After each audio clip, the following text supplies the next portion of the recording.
¿Por qué es importante votar? En una democracia, votar es un deber, pero sobre todo es un derecho. Porque el voto es la manera principal a través de la cual los ciudadanos participamos en los asuntos públicos y en la política de nuestro país. Votando, elegimos a las personas que van a dirigir nuestra nación y que tienen la responsabilidad de garantizar las condiciones que necesitamos los ciudadanos de a pie para nuestro desarrollo y nuestro bienestar. A veces ir a votar nos da flojera o sentimos que no aporta nada o que un voto no hace la diferencia. Pero, ¿se imaginan si todos pensáramos así? El voto es nuestra arma política más importante. Por ello, el ejercicio de este derecho se debe tomar muy en serio. Es una oportunidad que no podemos desperdiciar, votando con ligereza, viciado o en blanco. Votar a conciencia requiere que nos preparemos y nos informemos muy bien. Pero, ¿por quién votar? ¿Cómo votar bien? ¿Cómo ejercer un voto consciente? Para responder estas preguntas, un primer punto es definir los criterios con los cuales evaluaremos a los candidatos de nuestra preferencia. Y para hacer el trabajo menos complejo, les propongo 5 criterios. El primero, su postura sobre el modelo económico. Para que las personas nos desarrollemos de manera integral y equitativa, el cómo se maneja la economía en el país es un aspecto fundamental. Nadie puede negar que el Perú sufre una gran desigualdad y requiere urgentemente de un crecimiento sostenido que disminuya la pobreza y genere oportunidades para más personas. Más aún hoy que sufrimos los estragos que la pandemia del COVID-19 viene haciendo en nuestra economía. Lamentablemente, existe una agenda impulsada desde el exterior que busca aprovechar la situación de desigualdad para implantar modelos económicos socialistas como el de Venezuela. Usando como pretexto la pobreza que vive realmente mucha gente, se quiere llevar al Perú a modelos económicos que ya demostraron su fracaso en reiteradas ocasiones. Para ello, se recurre a medidas populistas que generan la falsa impresión de bienestar mientras se frena el crecimiento real de la economía. Por ejemplo, hay personas que promueven con mucha fuerza el cambio de la Constitución del 93, que si bien puede requerir algunas reformas, no así el cambio total de modelo económico que ha sacado de la pobreza a muchos peruanos y ha generado un crecimiento sostenido del país en todos estos años. Si observamos con detenimiento, veremos que son los partidos y los candidatos más de izquierda los que vienen hablando de este tema recurrentemente en sus campañas. Así, cuando evaluemos a nuestros candidatos a la presidencia y al Congreso, tengamos muy en cuenta cuál es su postura sobre el modelo económico. ¿Qué programa tienen? Si sus propuestas se parecen a un socialismo populista como el que se vive en Venezuela o Argentina, o buscan más bien crear las condiciones para impulsar la inversión que genere más trabajo, atendiendo las necesidades básicas de los más pobres y marginados. Así, si escuchamos que ofrecen bonos, regalos o que van a estatizar empresas, digámosle no a esos candidatos. No necesitamos que nos den regalos. Nosotros necesitamos inversión, trabajo y desarrollo con libertad económica. El segundo criterio que debemos considerar tiene que ver con la corrupción. Este es uno de los males más terribles que aqueja la vida política del país en todos sus niveles. Es un cáncer que nos mata como sociedad. Lamentablemente, la historia nos demuestra que no pocos candidatos buscan llegar a obtener un curul o un puesto político, no tanto para servir al país, sino para enriquecerse o para buscar la inmunidad. Recientemente hemos visto hasta dónde pueden llegar algunos para buscar su propio beneficio en el caso del Vacunagate. No podemos elegir nuevamente a gente así. Por eso, debemos investigar bien a nuestros candidatos para ver cuál ha sido su historial en los puestos públicos o privados que han ocupado. En definitiva, esclarecer si es que sobre ellos pesa alguna sospecha de corrupción o si tienen alguna denuncia por algún delito. En este sentido, también se debe tener la cautela necesaria, pues lamentablemente se han visto acusaciones inventadas y difundidas por algunos medios de comunicación para precisamente vetar a un candidato y sacarlo de carrera. En este punto hay que ser muy agudos para investigar a fondo. Pasemos al siguiente criterio, la experiencia profesional del candidato. Es muy importante saber qué estudios tiene tu candidato y cuál ha sido su carrera profesional. La complejidad del trabajo que debe hacer un político requiere una formación adecuada, así como experiencia laboral. La curva de aprendizaje de cualquier trabajo tiene un costo, y mientras menos experiencia se tenga gestionando, mayor será esta curva y este costo. Debemos también considerar que una persona que no tiene experiencia ni ha tenido éxito profesional podría estar postulando a un puesto de servicio público no tanto para servir al país, sino para asegurarse un ingreso. Lamentablemente ha sucedido en el pasado. Este escenario es particularmente propicio para que, de ser elegido, el candidato sea presa de lobbies que sirven a ciertos intereses particulares y ceda a la tentación de trabajar para otros, no para quienes votaron por él. Así como en una empresa se quiere contratar a la persona con la mejor experiencia para que cumpla una función, igual nosotros deberíamos buscar que sean los mejores quienes nos gobiernen, que sea una persona con experiencia y conocimiento político que nos represente y trabaje por el bien de nuestro país.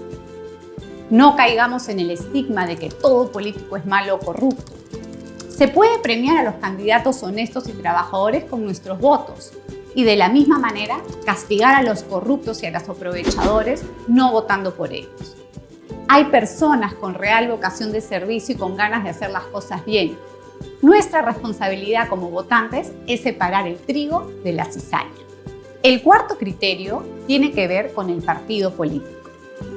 ¿Es importante el partido en el que postule un candidato? Para responder esta pregunta, pensemos en primer lugar que hoy en día, en la mayoría de los partidos, no hay un ideario claro que guíe las acciones de sus miembros. La destrucción del sistema de partidos políticos que ha venido operando por más de 2 décadas en nuestro país ha hecho que estos partidos dejen de ser espacios intelectuales con un ideario, un itinerario de formación, y más bien se conviertan en vehículos o vientres de alquiler de muchas personas para llegar al poder.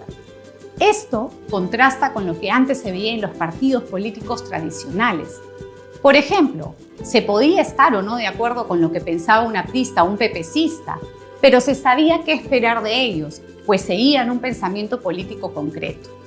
Hoy, en cambio, dentro de un partido puede haber personas con posiciones opuestas en temas importantes, por ejemplo, en materia económica o en temas éticos como el aborto. Esto quiere decir que pertenecer a un partido no identifica necesariamente a un candidato con una forma de pensar o con unos valores morales y éticos determinados que quizá ni siquiera están definidos en un partido. Esto ocasiona que hoy muchos partidos tengan en sus filas a personas independientes sin una militancia ni adhesión a un ideario político. Es decir, las listas parlamentarias de candidatos cuentan con muchos invitados que no necesariamente suscriben los principios de la agrupación. Sin embargo, luego de ser elegidos como parte de una bancada partidaria, son estas personas y sus acciones las que finalmente construyen la fama de un partido. Y desafortunadamente, como suele suceder en cualquier grupo humano, siempre hay alguna manzana podrida que daña a las demás. ¿A qué queremos llegar con esto? A que no podemos decir que un partido es todo malo porque tuvo unos cuantos invitados o militantes que hicieron cosas cuestionables. Ni tampoco podemos decir que un candidato es bueno porque se presenta con un partido cuya postura compartimos. Un buen partido puede tener candidatos malos o un buen candidato formar parte de un partido malo. Esto hace que la información sobre las personas por las que nos interesaría votar sea más relevante que el partido con el que se lanza. Finalmente, el quinto criterio, y tal vez el más importante, es la postura ideológica personal del candidato sobre valores fundamentales como la vida y la familia. Hay personas que dicen que lo que un candidato cree en su vida privada no debe interferir en sus decisiones políticas. Pero esta separación entre lo que se cree y lo que se hace no se da en la realidad. Nadie actúa normalmente en contra de lo que cree. Más bien, nuestras acciones son guiadas por una escala de valores, por lo que pensamos que es correcto o incorrecto. Y esto tiene obviamente una serie de consecuencias a la hora de elegir un candidato. Debemos tener una cosa muy clara. Los valores y principios de los gobernantes guiarán sus acciones políticas. Y la vida de un país no se agota en lo económico o en lo legal. La cultura de nuestra sociedad está tejida de muchos otros factores que también son objeto de decisiones políticas y se retroalimentan entre sí. Por eso, cuando evaluemos a un candidato, debemos buscar personas con quienes tengamos afinidad de perspectiva, de visión y de valores. Es muy relevante conocer qué piensan y qué quieren los candidatos que van a contribuir a configurar la sociedad y la cultura en la que viviremos nosotros y nuestros hijos. Hay otro punto en este criterio en el que quisiera detenerme porque es muy importante. Muchos candidatos cumplen con los criterios que he mencionado previamente. Están bien formados académicamente, son exitosos laboralmente, no tienen tachas de corrupción, defienden un modelo económico-social de libre mercado. Y sin embargo, su postura personal sobre algunos valores como la vida, el matrimonio y la familia es progresista. ¿Qué quiere decir esto? Que explícita o implícitamente el candidato apoya esa vertiente cultural que promueve el aborto, la eutanasia, o que busca imponer una visión de la familia o el matrimonio que no comparte la gran mayoría de peruanos, que más bien creen en el valor de la familia, del matrimonio y de la vida. Presentan su postura como de avanzada, moderna, y a quienes defienden estos valores los tildan de retrógrados o asociados a alguna creencia o religión, o ignorantes que se oponen al progreso. Esto no es verdad. Una sociedad que no custodia la vida y la familia está destinada a la deshumanización. Lamentablemente, hoy son muchos los candidatos y líderes de opinión que tienen esta postura. Por esto decimos que es necesario discernir con mucha cautela y estar especialmente atentos a los valores que promueve el candidato. Si la ideología personal de un candidato compromete pilares fundamentales de la sociedad, hay que descartarlo. En este punto se presenta otro problema que requiere un poco más de nuestra atención. Hay algunos candidatos que se han dado cuenta de que existe una cantidad muy grande de votantes para quienes estos pilares, la vida y la familia, son importantes y piensan que pueden ganar votos promoviéndolos. Sin embargo, cuando llegan al poder y tienen que defender una postura, no lo hacen. Se quitan la careta que utilizaron en la campaña y demuestran que eso no fue más que una estrategia para conseguir votos. Ejemplos abundan en la historia electoral reciente. Por esto, es importante revisar declaraciones pasadas de los candidatos, conocer sus redes sociales, ver a qué le ponen like o qué comparten, o preguntarles explícitamente en sus redes sobre su postura en ciertos temas que nos interesan. Todo ello nos permitirá discernir antes de votar por ellos. Hasta aquí los 5 criterios para escoger un candidato. La siguiente pregunta que surge es: ¿cómo lo conocemos? ¿Dónde nos informamos? ¿Cómo analizamos la información que recibimos? Una primera fuente de información son las páginas oficiales del gobierno que nos dan datos generales sobre cada candidato. Sin embargo, esta información no es suficiente porque habla de aspectos técnicos, antecedentes penales y patrimonio, pero no nos informan sobre otros asuntos como, por ejemplo, las posturas ideológicas del candidato. Ya hemos visto lo importante que esto puede ser. En segundo lugar, están los medios tradicionales de comunicación. Además de la franja electoral que la ley establece, los medios suelen invitar a programas televisivos a determinados candidatos. Sin embargo, hay que ser conscientes de que esta selección no siempre es imparcial. Es importante saber que la gran mayoría de programas de televisión, de radio o de los líderes de opinión en las redes sociales se manejan bajo una agenda.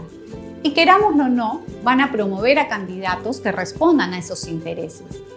Por eso, esta información es importante contrastarla con la que obtengamos de la siguiente fuente: las redes sociales y los medios digitales de comunicación.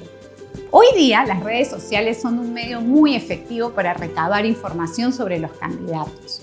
Hay medios digitales, blogs, páginas, programas en Facebook o canales de YouTube que brindan un abanico enorme de posturas.